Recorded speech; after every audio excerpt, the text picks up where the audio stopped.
It's time now for a look at the latest in local sports. In sports, the varsity girls softball team improved its record to 4-0 as they defeat Camden County 10-0 in just 5 innings.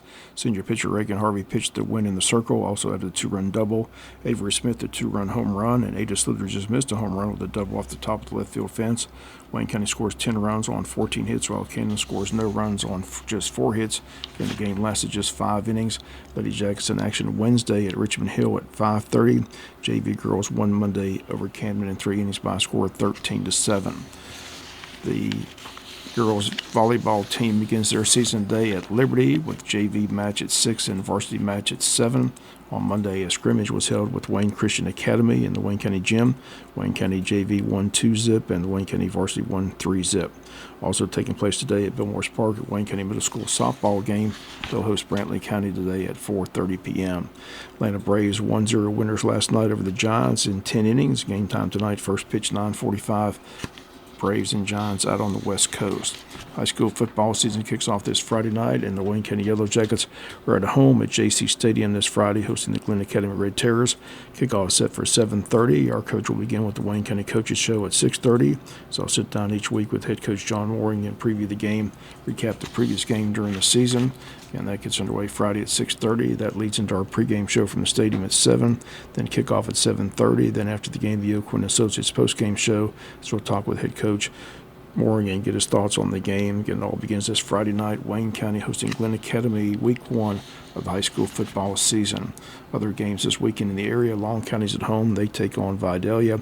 Appling is at home. They host Ware County. Bradwell hosts Liberty. Brunswick hosts Camden. Brantley on the road to take on Charlton. Coffee's at Bainbridge. New Hampstead hosts South Effingham, and Pierce County has the weekend off.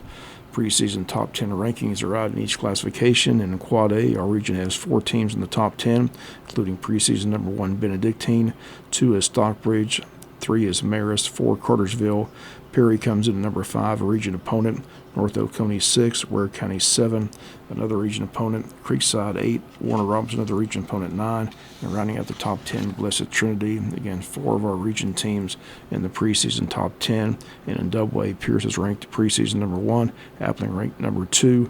And both those teams on our schedule in the non-region schedule. College football just a couple weeks away. On Monday, the Associated Press released its preseason top 25 teams. No surprise, Georgia comes in ranked number 1. Number 2 is Ohio State. The Oregon Ducks come in at 3. Texas, new to the SEC, is ranked 4th. Then it's Alabama in the 5th spot. The Ole Miss Rebels 6th. Notre Dame 7th. Penn State 8th, Michigan 9th, and rounding up the top 10, the Florida State Seminoles. 11 is Missouri, 12 Utah, 13 the LSU Tigers, 14 Clemson, 15 Tennessee, 16 Oklahoma, also new to the SEC, 17 Oklahoma State, Kansas State comes in 18, Miami Hurricanes 19, and rounding up the top 20, the Aggies at Texas A&M, Arizona's at 21, Kansas 22, USC Trojans 24, NC State Kansas is 23, USC 24, NC State comes in at 25. Again, Georgia opens up Saturday, August 31st at noon. Kickoff, Mercedes-Benz Stadium. They take on the Clemson Tigers. We've got Georgia Tech football all this season on AM 1370. They open up Saturday, August 24th. They'll open up at home, and they'll have a 12 noon game against the Florida State Seminoles. Again, AM 1370 will have all that action a week from Saturday. FM 105 carries Georgia Southern. Eagles kick off their season on August 31st at 4 p.m. Eagles host Boise State. Should be a good first-round matchup for the Georgia Southern Eagles at home. Again, 4 p.m. August 31st, taking on Boise State. That's going to do it for latest in local sports.